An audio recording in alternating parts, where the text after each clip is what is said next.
just quickly run you through the technology of GoToWebinar. We decided to start this a couple minutes before the call to leave more time for our main topic. So we always use a webinar format for these calls to make them as interactive as possible. You should all see a control panel on your screen that looks like the one right here on the slide. If you don't see it, it's most likely that it's been minimized because you haven't touched it in a couple minutes. So I'll draw your attention to the Grab tab here labeled B. If you click on that, the control panel will reopen. There are several ways that you can participate in the conversation today. The first is to raise your hand using this little microphone and call on you to join the conversation. So why doesn't everybody go ahead and just raise their hands so I can see that we all know how to use that feature? Great. I see lots of hands going up. Okay, good. And then another way to join the conversation is to ask a question via the questions pane, which is labeled D on this slide. You can go ahead and type a question right in there and hit send. It will come directly to me, and then I can read your question to our audience for conversation. Also, we'll be taking a few polls during the discussion, and you'll be able to click on your answers to submit your feedback right during the conversation. Great. Somebody just submitted a question. Thanks, Judith. So that's working. And then I think that's about it. The only other thing I would mention is occasionally we've had a couple of technology issues where we can't hear people's voices. If for some reason we can't hear you when you're trying to talk, first make sure that your own phone is unmuted. A second option is just to submit via the questions pane instead. A third option is to hang up and call back in because sometimes that solves any glitches. And I'm going to pass it over to Carol to get our call started. Very good. Thank you very much, Mary, and welcome everyone. Very, very pleased to have you with us this summer. Today we've got an exciting topic, and we are doing the usual format where we have 45 minutes together, and then we will promptly end and share notes of this webinar after we are completed. On the call today is myself and then two other folks on the Achieve the Dream staff whom I think you become very familiar with. Update, and Sarah Hollister, who's our Associate Director of Programs. I am going to turn the mic back over to Sarah and ask if she would go over the agenda for today so we have a brief idea of how we're going to do the 45 minutes. Sure, thanks, Carol. We'll start by leading by example, where we talk about the great work that our leader colleges are doing. And then we'll move on to our main presentation. That's that interventions and critical policy support, lessons from the Developmental Education Initiative. We have two fantastic presenters, Abby Purcell and Cynthia Farrell. Then from there, we'll move on to Achieving the Dream business, and then we will wrap up. I guess that's the end of it. So every time we get together, we try to do a shout out to one or more leader colleges who have distinguished themselves during the last month in some way that we believe embodies the kind of leadership these colleges should be showing as trying to help with overall completion agenda nationally. So this time we'd like to give a special shout out to Guilford Technical Community College, Phillips Community College, Norwalk Community College, and Pulaski Technical College. All four of these colleges have been highlighted in a new report that MDC, one of the founding partners of Achieve the Dream, released just this week.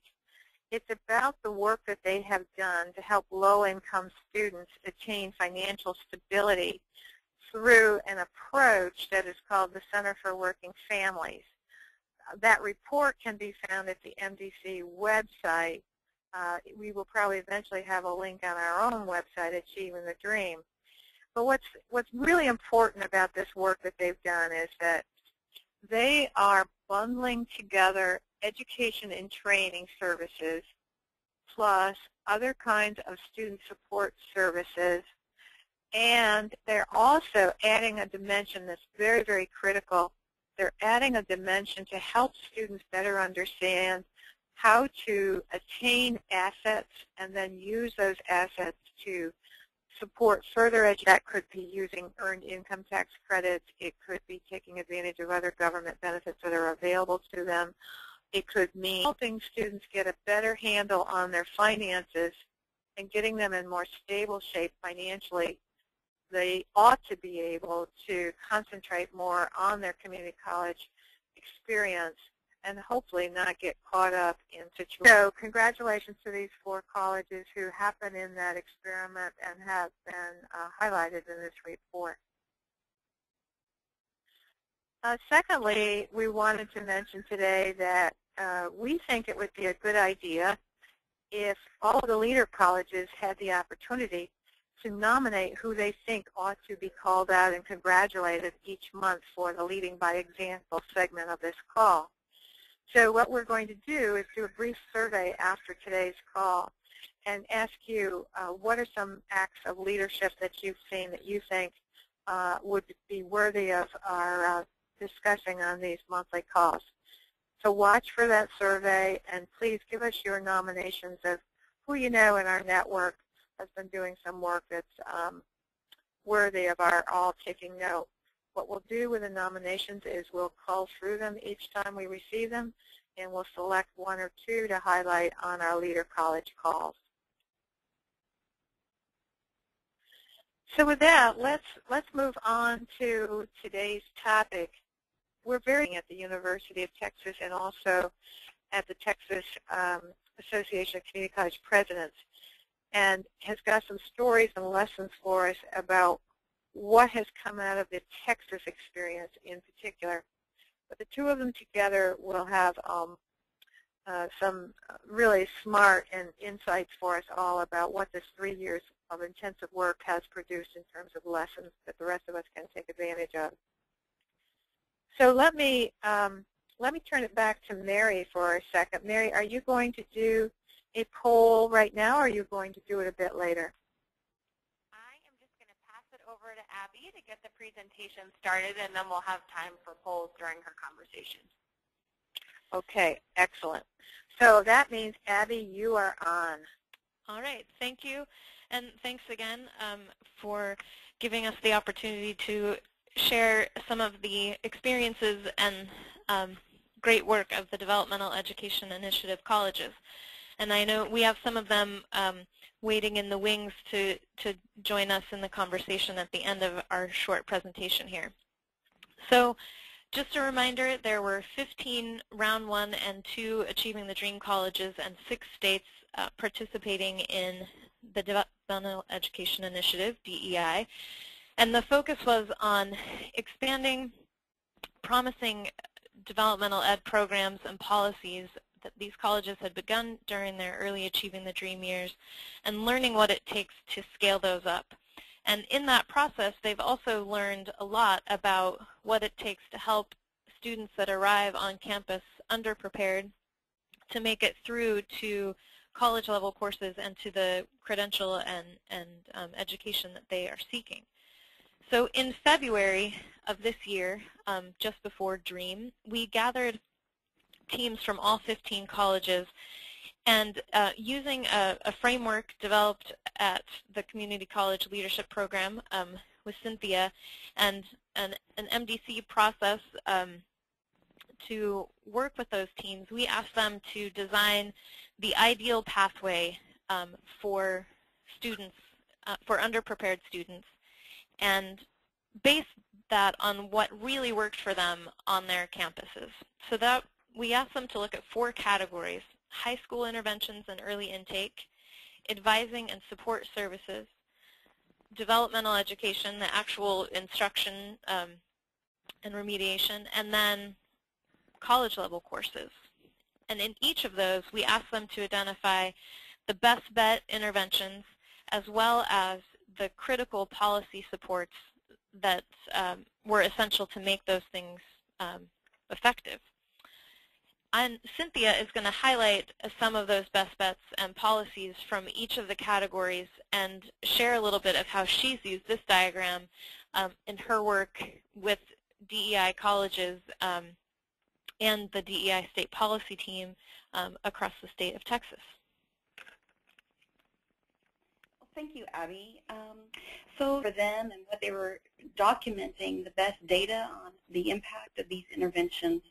And so we've taken this diagram with us to several different meetings and vetted it with board members and presidents and both leadership and data coaches and gotten feedback and tweaked some language here and there so that this is really a representative of lots of different folks at lots of different levels who have participated in the Developmental Ed initiative. And so, first of all, just in the high school interventions and early intake with best bet interventions, as you read through the list of the few things that were identified that were getting the best impact and impacting the data the best, you can see that summer bridge programs and assessment testing and working with the high schools in new and accelerated ways were really the ways that the colleges were seeing that success. And so really I think that's a good testimony of the impact of the Achieving the Dream principle of broad engagement and the ways that the community colleges in the Developmental Ed initiative were reaching out to their local high schools and partnering in new ways to really reduce the amount of developmental ed that students were having to take once they got to the community college.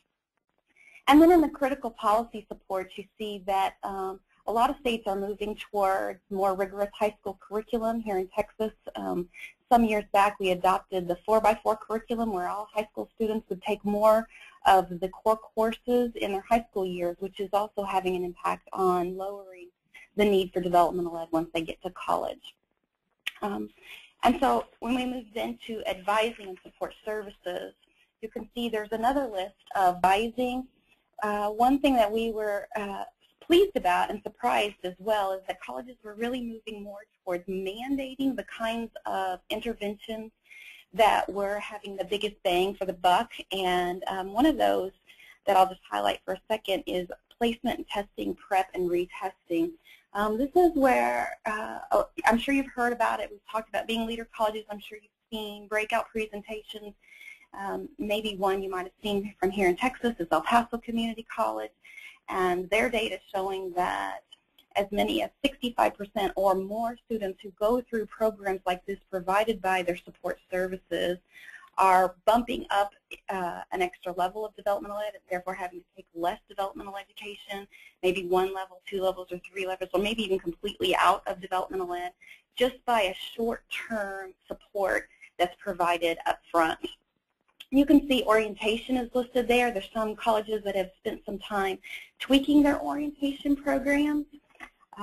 And also in the critical supports, you see that mandating them. And one note, I'm sure that all of you are familiar with the CESI and how they do interviews with students. And one thing that came out of the CESI report was that students are actually asking community colleges to make orientation and those kinds of upfront support services that they know work for students. Students are asking for them to be mandated by the colleges. And so colleges are showing more sort of courageous mandates in their critical policy supports around support services. And then when we asked the colleges about developmental education, so what specifically was showing the best results when you intervened for underprepared students? And the colleges listed these things: learning communities, pairing courses, emporiums, contextualizing, and the likes. And one thing that we saw had a lot of good results in the success data is around emporiums. And recently I was privileged to be a part of a presentation with Jane Serbisek from NOVA and with Lucy Michael from El Paso Community College about their emporiums. And they really shared some neat stories about how they're integrating technology into their coursework in a hybrid way. So it's not a totally online course and it's not a totally sort of traditional lecture course, but some hybrid in between. And they're showing that their preliminary results, Jane shared that at NOVA they had a common exit exam with the traditional courses. And students who went through a traditional course took the exit exam, and their average test scores on those common questions was a 65%. The same semester, the students who went through the hybrid or the redesigned courses at NOVA were averaging around 88% on those same end of course exam questions. So they're already, even though they're in the early stages of that, that is one of the interventions that we ought to spend a lot of time in the upcoming months and years looking at as something that we will be scaling. It is one of the interventions that the community colleges in Texas have chosen as wanting to investigate more and to scale across the state. And in the critical policy supports for developmental ed, again, you see the word mandatory more often than we used to see. Things that is really supported by the research that's coming out of Achieving the Dream, CCRC, around the exit points. And so the policy reaction to that is mandating more continuous developmental education, mandating a success course in the first 12 credits. You see a lot of colleges mandating that success course. And with it, because the research is showing that very consistently, student success courses are having an impact, particularly around retention. So some reports that have come out shown that at least 10% bump in retention, fall-to-fall retention rates for those institutions who are scaling up student success courses for the developmental ed students. And then lastly, we asked the developmental ed initiative colleges to give us some feedback about the college level courses as students who are moving through developmental ed move into the college level courses, how they could become more successful, or those students who almost tested into college level courses or barely tested into college level courses, what can we do to improve the success rate in the gateway courses? And you can see there they listed mainstreaming then. There's a lot of good data that shows that particularly the students at the upper level of the test scores are doing very well if we put them into developmental ed course, the college level courses, and then support all students who are there. Also, alternative math curriculum pathways is getting a lot of attention from the developmental ed initiative colleges. You've probably heard of the Statway program and what the Carnegie Institute's doing. Here in Texas, we also have a really neat new partnership between all 50 of the community colleges and the Dana Center with Uri Treisman, who is creating a new pathways project to create curriculum in Texas that is very similar to the Carnegie Statway curriculum in that it has several different pathways leading to other courses, not necessarily just college algebra, but also that it has that extra benefit for Texas community colleges in that it will be aligned to our college and career readiness standards that our colleges and high schools are sharing. And then in the critical policy supports for improving college level course outcomes, you can see there a lot of attention has been paid to transfer rates, graduation rates, and funding, and particularly around funding to get the right people in the right places and then to support them through both faculty and staff development. So really that are the best bet interventions and the critical policy supports that developmental ed initiative colleges have shared with us. And I think Mary we had a couple of poll questions that we wanted to ask. One was on the high school interventions here, just to get a sense of what's happening at the colleges here on the call.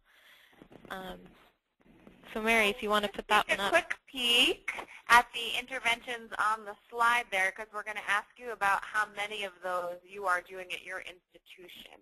And I'm going to launch the poll. Okay, so you can go ahead and answer for us how many of these best bet interventions are in place at your institution. 1, 2, 3 or more, none, or are you not familiar with these interventions? And I'll give you a few seconds to answer. Right now I have about half of you voting, so hop on and give us some feedback about what's going on at your college.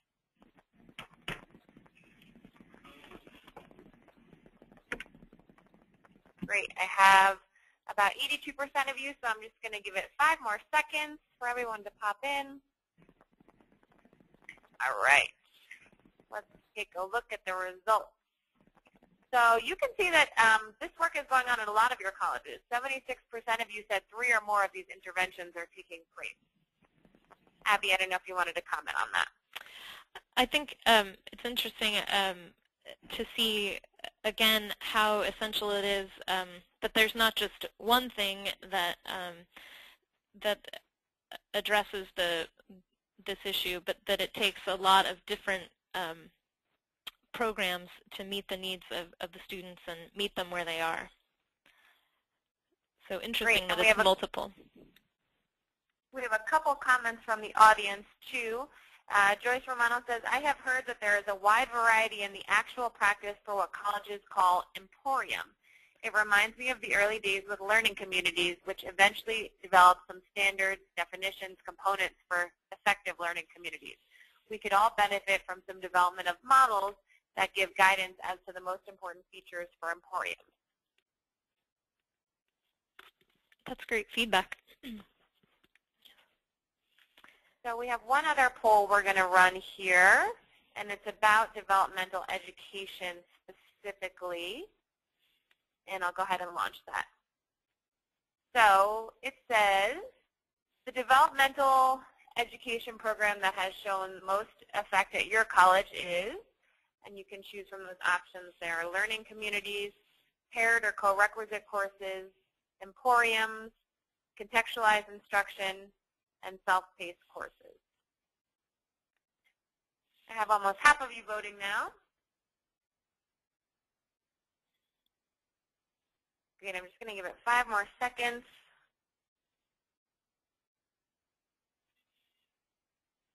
All right, let's take a peek at what you said.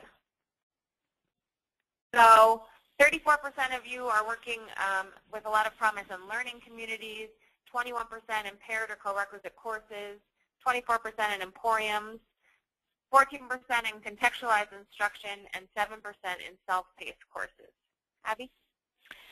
All right, I think it's, again, interesting to see the spread and to see those things that have been, maybe as has already been mentioned, the learning communities, you know, that has been around longer, right, and has been codified in some ways and piloted at so many different places that that has grown. So it'll be interesting to see what happens as new models for some of these other less common things become available and more common.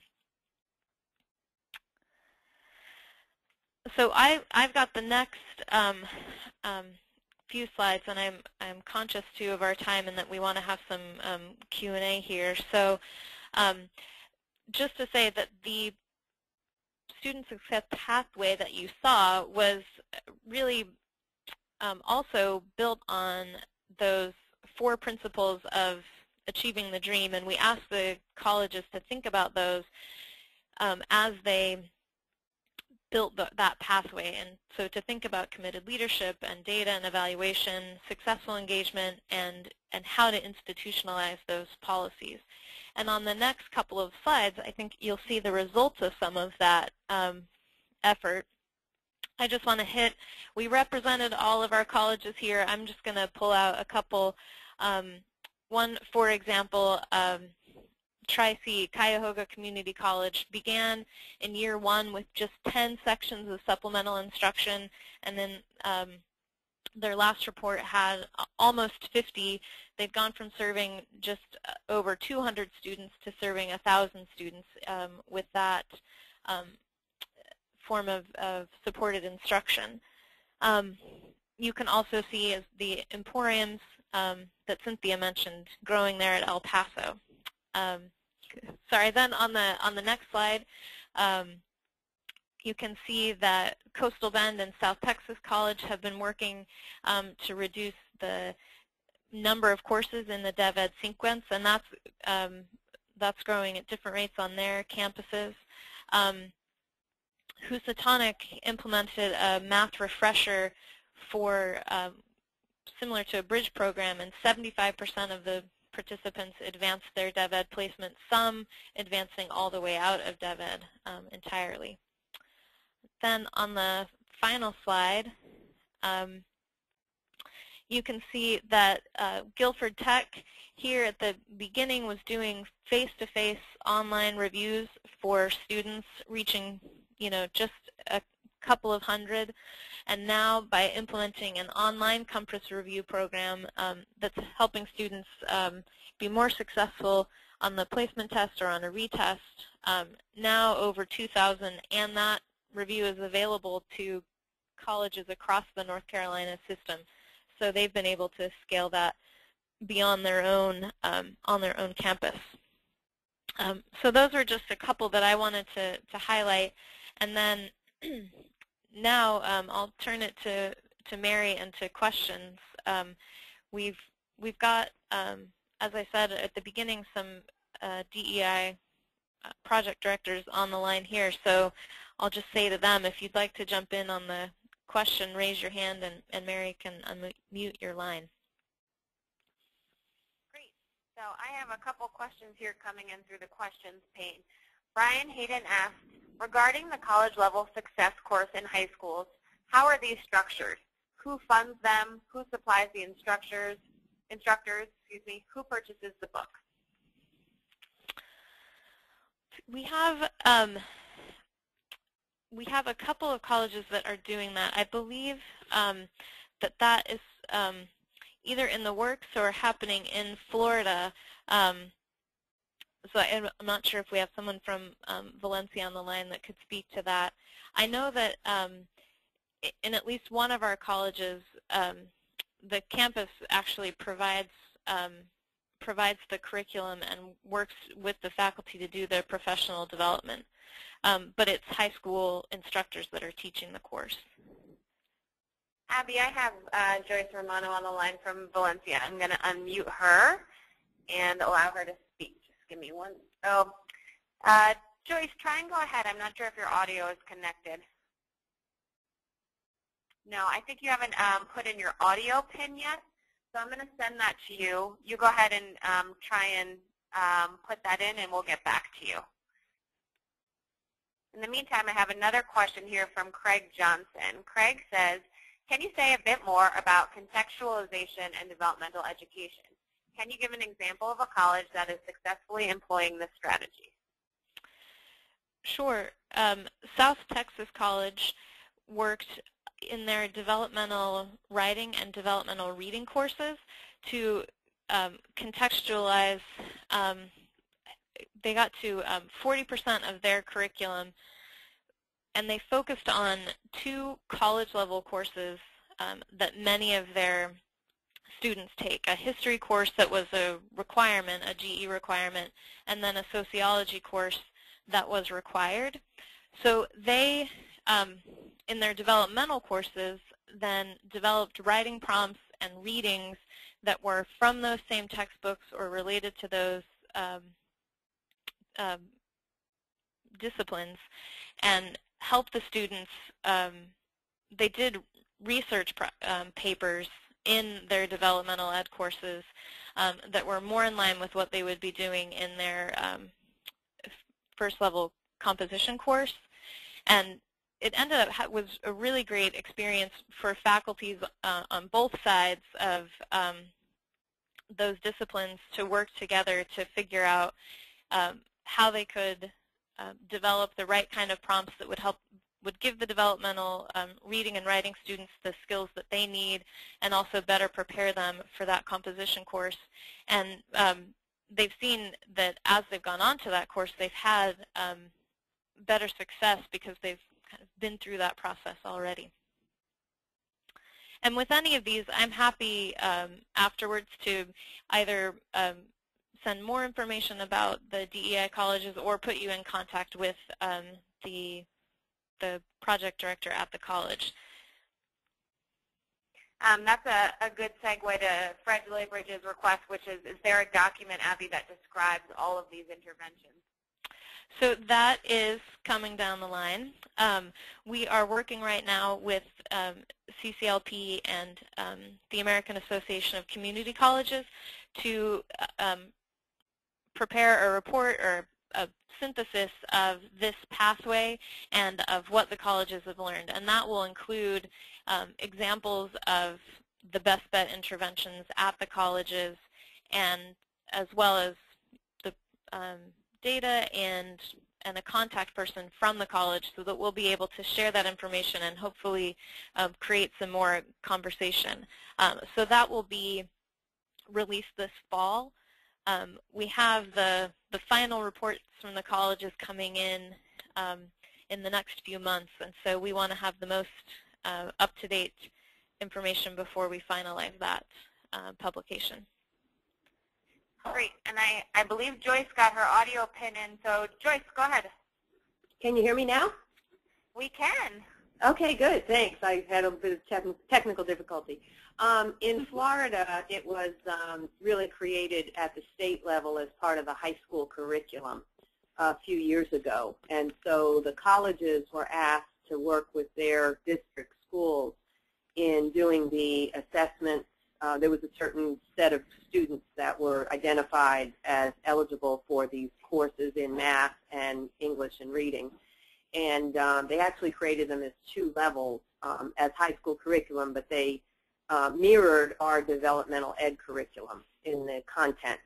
And then we had to build our system so that we actually counted those courses as prerequisites, as high school prerequisite courses to our college level courses. So there was quite a bit of effort in terms of aligning, prerequisite systems and posting these courses on the high school transcript in a way that we could read them, and so the whole thing was quite a big ordeal. Unfortunately, in my opinion anyway, and Craig's on the line too, he probably, I'm sure, has his own opinion about it from Hillsborough, but last year they passed legislation so that the colleges no longer administer the assessment tests, the college readiness assessment test. That is actually done in the high schools as well. So the reason I think that's an unfortunate policy decision is, to me, it really breaks the partnership between the high schools and the colleges, so that we now are, it's a little bit harder to get that information. We're now trying to build systems so that we can get those assessments from the high schools, and again, related to the curriculum. So, these systems in a large state, of course, take a long time, and I feel that sometimes people are just not patient enough to wait until you can get everything. It's not something you can do in a year or two. It takes several years of building the systematic approaches to it. But anyway, that's what's happened in Florida. Great. Abby, I have a couple more questions here. I don't know if you had specific questions for the DEI colleges that are on the line, if you wanted to do those. And so everyone knows we have about 4 more minutes for questions, so keep them coming. Okay, great. One thing, sort of in response to Joyce's comment about just keeping that relationship between high schools and colleges together, I wonder if Lucy Michael from El Paso would be willing to share something about their college readiness initiative and who they partnered with in their high school and independent school districts, and kind of what has been the result of that partnership. Yes, thank you, Abby. We do have, first of all, the consortium that was built for college readiness included all area high schools, El Paso Community College, and our 4-year partner, the University of Texas at El Paso. And it was really formed to make sure that the graduates that were coming from high schools were initially enrolling in entry-level college courses. So working in collaboration, the goal really for the consortium was to make sure that high school students were testing into college-level courses prior to graduation. So our partners, the consortium really was convened at the beginning by the Vice President of Instruction of El Paso Community College and the University Provost. So there were really high-level administrators that were bringing and convening the College Readiness Consortium.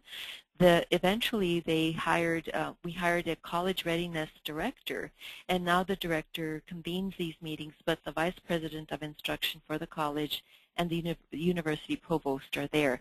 Included in the consortium are the main 3 districts, the urban districts, their superintendents, associate superintendents that are in charge of the instruction are there. We also have as many of the smaller smaller rural district representatives there, but for those that are not there, we have the Regional 19, the Educational Service Center Regional, Region 19 in Texas, representing the smaller districts that cannot send representatives. But included on there are also some key deans from both the college and the university, some key faculty, and the researchers, IR people from both UTEP and the university to take care of the data sharing. We have a lot of the faculty that are on that team are also faculty that have had a history of working with as in the K-16 partnership. So that is really the makeup of of the consortium.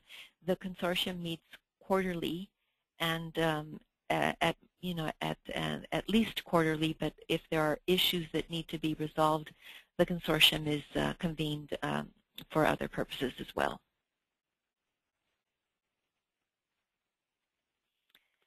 Thanks, Lucy. Abby, I have one question from Andrew Barnett, and then I'll hand it back over to you. Andrew says, what evidence is being used to support the notion that summer bridge programs are working? Well, it just so happens, actually, that MDRC released a report just a couple of weeks ago, I think, on summer bridge programs at 8 colleges in Texas. So that would be one place to go to see some of their findings. I think that the initial findings were mixed. I haven't read it in depth yet. So off the top of my head, I think they did see some gains for students in retention, but I'm not sure as far as long-term success in college-level courses what the outcomes were. It was great, and I can include the link to that report in the follow-up email if people are interested.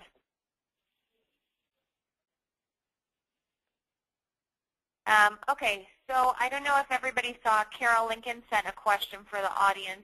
Has any college had success with co-rec courses for students who tested 2 or 3 levels below college ready? We'd love to hear your thoughts on that. I see a hand raised, so I'm going to go ahead. Lucy, go ahead. You're unmuted. Yeah, we just recently went through our first pilot year using StatWay, which is the Carnegie model for getting our students to test into our beginning algebra course and giving them that course and while they're learning statistics. And we had wonderful results with that. We know that nationally, the students that test in DE courses really take 3 years. 15% of them take 3 years to actually finish their first college course. Here in the state of Texas, 20% of those students that test into DE courses finish their first college level course in 3 years. With our first offering of StatWay here at El Paso Community College, of the students that started in the fall of 2011, 40% of those finished their first college level course in 1 year. So those were there. We really have a lot more to do here, but those are very promising results for us.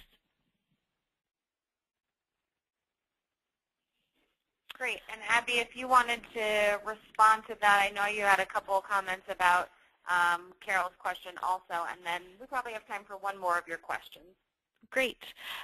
Yeah, we also had Patrick Henry Community College implemented the accelerated learning program after the Community College of Baltimore model, working with their in their English and their math programs, and then Zane State College also did some paired courses. At Zane, they were looking at students sort of in the top 2 that had tested into the top 2 levels of developmental, as I recall, although I believe that Becky Amon is on the line, and so if she has anything to add on those paired courses, it would be great to hear from her as well. I am here. Can you hear me? Yes. Yes, Becky, go right ahead. Okay. We did paired courses with Sociology 101 and Developmental English. And the Developmental English class kind of worked like what was described for the contextualized program, in that there was a major research paper in the sociology class, and the Developmental English class took the students through the preparation of that paper step by step by step. And that has been extremely successful for the students that have taken it, and they have reached every marker that we wanted them to. They are more successful, they are retained longer, they acquire college-level credits more quickly than the traditionally taught students. So it's been a very successful course. And the same thing has happened with our other pair, which is study skills paired with biology 101. And so in the study skills course, they work with the biology, note-taking, textbook reading, preparation for a test, vocabulary for the biology class, and that also has had the same outcomes as the other pair.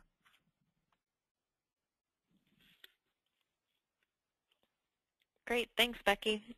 I'm always glad to have the experts to back me up. Great. Well, we have a couple more questions here, and I love that everybody's been jumping in to participate. We're getting close to our time limit here, and we want to respect everyone's time, so I think we're going to move on at this point. But I'd just like to thank Abby and Cynthia and all of the colleges that participated today in this great conversation, and I'm going to hand it over to Sarah. Great, thank you. And thank you all for participating. It definitely was a wonderful discussion. We hope it was useful.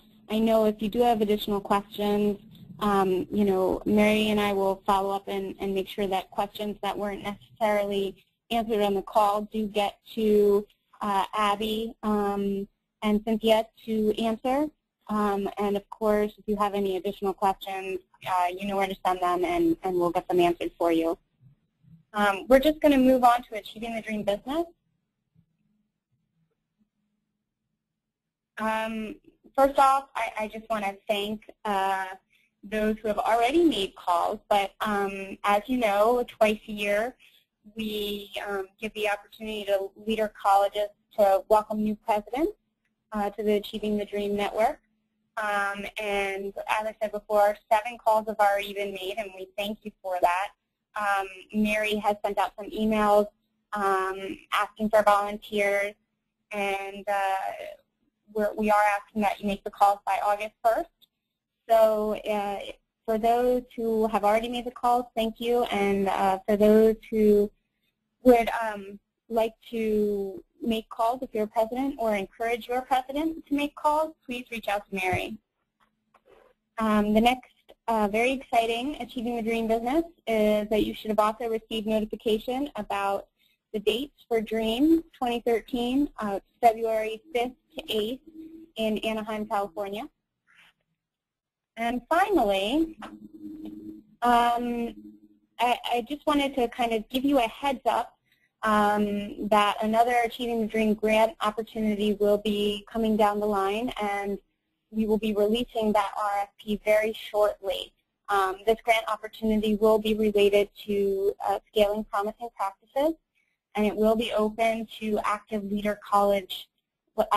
Achieving the Dream leader colleges. So please look out for that notice within the next few weeks. And that being said, maybe we can move to the next slide, Mary.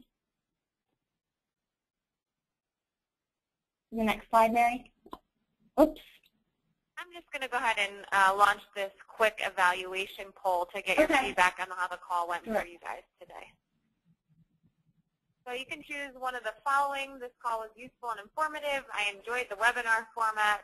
There was enough time for discussing the main presentation. That's something we're particularly interested in because we have limited these calls to 45 minutes, and often there are questions left over when it's time to move on, so we'd love your feedback on that. the main presentation was interesting, and then please let us know if this call didn't meet your expectations. And if you choose that one, I really appreciate your feedback. Shoot me an email. Let me know, any suggestions you have to making these calls work better for you. Right now I have about 63% of you voting, and I'm just going to give it 5 more seconds to get a little more feedback on your thoughts about this call. You should be able to choose as many options as you want here also. Great. Let's take a look at your feedback. So you can see that 92% of you thought the call was useful and informative. 80% of you enjoyed the webinar. A little bit less of you thought there was enough time. So maybe we'll do a little poll to get some feedback. If people are interested in extending these calls to an hour, that's something we can talk about doing. We want to be mindful of everyone's time, so it's really up to what you want to put into this. And 88% of you enjoyed the main presentation, and none of you were disappointed today, so we're happy to hear that. Sarah. Thanks, Mary. So I just wanted to kind of allude to what I mentioned in the last slide. So the next Leader College conference call will be on Thursday, August 2nd at 12:30 Eastern Standard Time. And we're anticipating that we will be able to discuss the upcoming grant opportunity that I mentioned on the previous slide. So please stay tuned for details on that. We'll be providing more information via email about the details of that call. And with that, I think we're good to go. I just want to thank you again for participating, and we look forward to talking to you on Thursday, August 2nd. Thank you, everybody. Thanks, Mary.